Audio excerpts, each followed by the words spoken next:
Hello. जी सत साहब भगत जी। सत साहिब जी। जी भगत जी, एक बात पूछनी थी आपसे। जी बताइए। जी क्या है कि मैं पहले बीच में भक्ति छोड़ दिया था। अच्छा। जी मैं दोबारा से जुड़ना चाहता हूँ, लेकिन मेरी शादी है। हम्म। शादी घर वाले कर रहे हैं, लेकिन वो वैसे मर्जी से नहीं कर रहे, वो वही धूम धड़ाके वाली शादी करेंगे। हम्म। और मैं भक्ति करना चाहता हूँ, तो हम्म। आप कुछ सोल्यूशन दे सकते हैं क्या? उम्र कितनी है आपकी? 28। काम क्या करते हो? अभी तो मैं घर में ही हूँ, कोई काम नहीं है और जॉब नहीं किया अभी। अच्छा, माँ बाप के पास में क्या प्रॉपर्टी है? कुछ भी नहीं है। कुछ भी नहीं है तो फिर डरना किस बात का है? जैसे आप भगत जी बोलिए। एक बात बताओ। शादी जी आप कर रहे हो, उस लड़के ने जीवन आपके साथ बिताना है या आपके माँ बाप के साथ में बिताना है? मेरे साथ में बिताना है। तो आपके साथ बिताना तो आप उस लड़की से बात करो, लड़की के परिवार वालों से बात करो। आजकल ये तो जी एक एक सामाजिक एक मतलब की कैंपेन भी चल रहा है कि बिना दहेज के, बिना फालतू के आडंबरों के, फालतू में जो पैसा हम जो खर्च करते हैं 2, 4, 5, 10 लाख रुपया, वो जी पैसा अगर हम सिंपल तरीके से शादी करके अगर अपने लाइफ के लिए रखें तो कितना अच्छा होगा। जी जी आप अपने माँ बाप से बात करो, आप सामने वाले पार्टी से बात करो। अगर वो तो नहीं दहेज। मानते हैं तो भगत जी जी कैंसिल करो। साहब आप क्यों दब रहे हो? फिर वो दबेंगे, फिर वो जी दबेंगे। उनको बोलो भैया ना तो देखो घोड़ी पे चढ़ूंगा, ना बैंड बाजा बजेगा, ना कोई पंडित से फेरे लूंगा। मैं जिस गुरु जी की भक्ति करता हूँ वो उनकी जो भक्ति है उसमें वैदिक मंत्र के हिसाब से हमारा एक सिस्टम है। उसमें ना कोई लेना ना कोई देना, ना फालतू का कोई बराती जराती आना। 10, 15, 20, 50 आदमी आ जाओ बहुत है। बाकी कोई लेन देन नहीं, कोई आडंबर नहीं। अगर इस प्रकार से अगर आप रेडी हो तो मैं शादी करूंगा, नहीं तो मैं नहीं करूंगा। इसमें लड़की वाला भी कुछ नहीं कर सकता, ना वो कोई मुकदमा कर सकता, क्योंकि उसके पास कोई सबूत ही नहीं है। सामने वाले भी ये कहेंगे भाई ठीक है ये तो अच्छा ही कर रहा है ना, नुकसान क्या है? शादी के लिए मना थोड़ी कर रहा है, ये तो आडंबर के लिए मना कर रहा है, पाखंड के लिए मना कर रहा है, पैसे बर्बादी के लिए मना कर रहा है। तो उनके पास कोई ऑप्शन ही नहीं होगा आपकी बात मानने के सिवाय, यदि आप दृढ़ होंगे तो। जी और देखो भगत जी, ये रिश्तेदार, ये माँ बाप, ये पति पत्नी आज अगर नाराज हो भी जाएंगे ना तो 2 महीने बाद में मुंह लटका के फिर आपके पास आ जाएंगे। हाँ यूं करते हुए। और ये भगवान एक बार अगर नाराज हो गए ना मर्यादा तोड़ने के चलते, ये जल्दी से फिर राजी नहीं होगा। जी तो भगत जी ये तो आपका निर्णय है। अगर आपको ज्ञान होगा, अगर आप संघर्ष करोगे, क्योंकि संघर्ष होगा ज्ञान से भगत जी। जी जी मैं आपको खाली सलाह दे सकता हूँ, मैं आपके मतलब पीठ पीछे आके खड़ा नहीं होऊंगा और ना जी मेरे वहां होने से कोई बात बनेगी। ये संघर्ष आपका है, या आपने करना पड़ेगा। आपने अपने गुरु को प्रसन्न करना है या आपने अपने माँ बाप को प्रसन्न करना है भगत जी। जी तो सीधा सा सटक जवाब दो, पहले बोल दो। देखो सबसे बड़ा भय क्या होता है कि यार माँ बाप घर से निकाल देंगे, माँ बाप मकान में हिस्सा नहीं देंगे, जमीन जायदाद में हिस्सा नहीं देंगे। ये वाली प्रॉब्लम नहीं है। प्रॉब्लम ये वाली है कि यहाँ मर जाएंगे, ये वो तो शादी नहीं करेगा तो। कौन मरेगा? कोई किसी के लिए नहीं मरता। ये सब ये भगत जी, ये सब ये आडंबर है, पाखंड है। कोई नहीं मरता किसी के लिए, और मरेगा तो मरेगा भगत जी। अगर वो मरेंगे तो उनके मरने के पीछे आप अपनी मर्यादा तोड़ दोगे। आप तो कल को सतलोक जाने का समय आएगा तो माँ बाप बोल देंगे अगर चला गया तो हम तो पीछे से मरेंगे, तो क्या आप जाओगे नहीं क्या?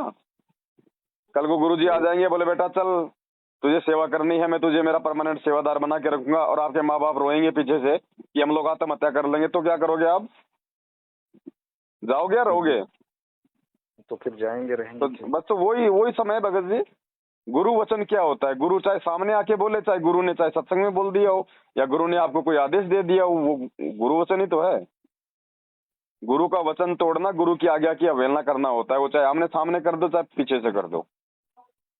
जी तो ये अब आपके ऊपर है कि आप क्या संघर्ष जो है वो करते हो आप। वो बोलते हैं कि ठीक है मैं दहेज तो नहीं लूंगा, लेकिन वो पंडित वाला काम थोड़ी न नहीं मना कुछ नहीं करेंगे। करेंगे न, कुछ नहीं करेंगे न गए, कुछ नहीं करेंगे। अगर वो पंडित अगर लिखित में गारंटी देता है जी कि भैया तुम लोगों का कभी जिंदगी में कुछ नहीं बिगड़ेगा, ना कभी लड़ाई होगा, ना झगड़ा होगा, ना कभी तुम्हारा डाइवर्स होगा, है, और ये लड़की जो है ये कभी विधवा नहीं होगी, ये बातें पंडित जी अगर 1,000 के स्टाम्प पे लिख के देता है, अगर ऐसा कुछ जी हो जी गया तो मैं अपनी पूरी प्रॉपर्टी इनके नाम कर दूंगा, ऐसा लिख के देता है, तो बोलो उनको उस पंडित जी से मेरी बात करवा दो। कौन है? ये लो, वो पंडित ही हाथ खड़े कर लेगा। वो पंडित ही बोलेगा साहब मैं गारंटी नहीं देता ऐसा। जब वो गारंटी नहीं दे रहा तो फिर काहे का फिर वो नाटक कर रहा है, नकली माल है फिर उसके पास में।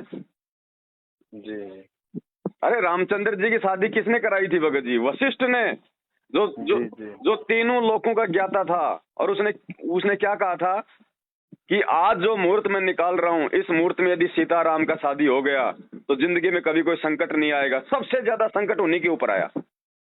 जी तो ये वशिष्ठ से बड़े हैं क्या? ये 500 रुपए में जो लेके शादी करवा देते हैं।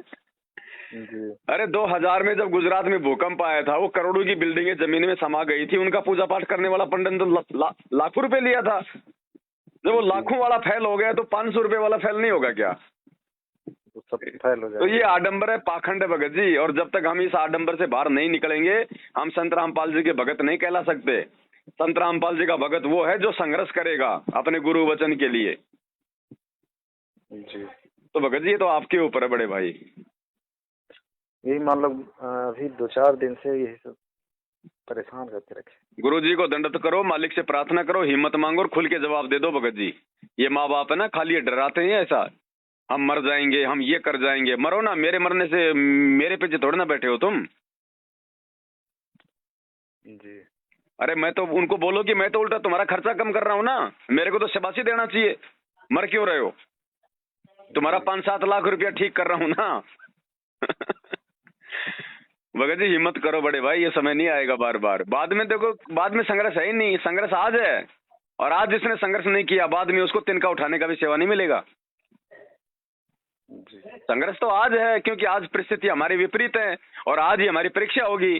कल को तो पूरी दुनिया परमात्मा के चरणों में होगी। कौन शादी करेगा, कौन बैंड बाजे बजाएगा, कौन घोड़ी पे बैठेगा? तो संघर्ष कहाँ है? यही है संगत। तो आज ही हीरे की परख तो आज होगी ना। भगत की परख तो संघर्ष में होगी ना। तो गुरुजी आज ही तो देख रहा है, वो छटनी आज ही तो कर रहा है। गुरुजी जेल से आने से पहले पहले अपने हीरे मोतीलाल छांट लेगा परमात्मा, जो उसके असली हैं।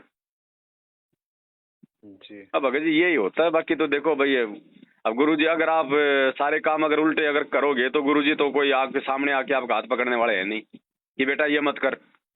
गुरुजी तो सबको सामूहिक रूप से समझा देते हैं, सबके लिए समान नियम है। अब जो तोड़ेगा वो अपना भुगतेगा, जो नहीं तोड़ेगा वो भगत जी परमात्मा का प्यारा।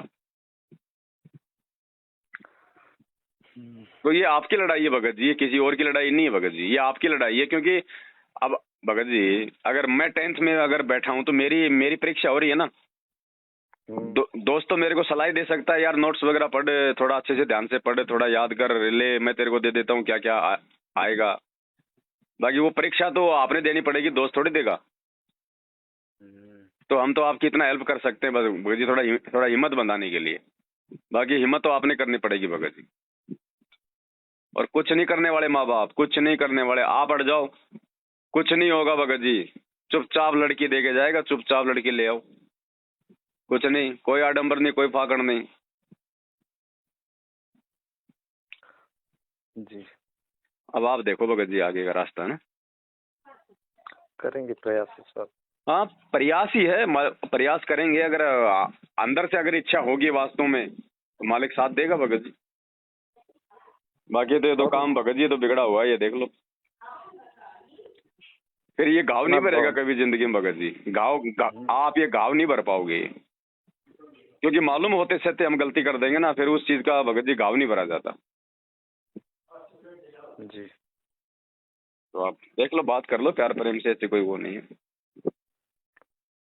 यही देखना पड़ेगा, नहीं तो क्या करना पड़ेगा, यहाँ से जाना पड़ेगा फिर तो कहीं, नहीं तो यहाँ तो जाना कहाँ पड़ेगा है, जाएंगे कहाँ, जाने का क्या दिक्कत है? बोलो उनको, माता पिता को बोलो भैया देखो मैं कोई बच्चा तो हूँ नहीं, मेरी भी अपनी सोच है, मेरे भी अपने विचार हैं। दुनिया चांद पे पहुंच रही है, तुम मेरे को गधे पे बैठा रहे हो।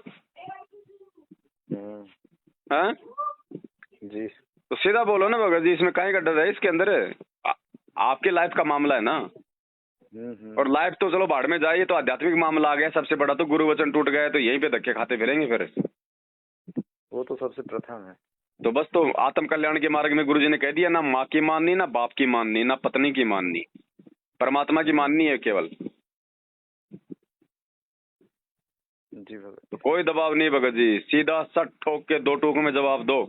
माता पिता है तो अपनी जगह, आप कोई उनको घर से धक्के मार के नहीं निकाल रहे, आपकी जिम्मेदारियां आप अपनी पूरी करो, लेकिन मर्यादा में रह के, फालतू की आडंबर में पाव दे के नहीं।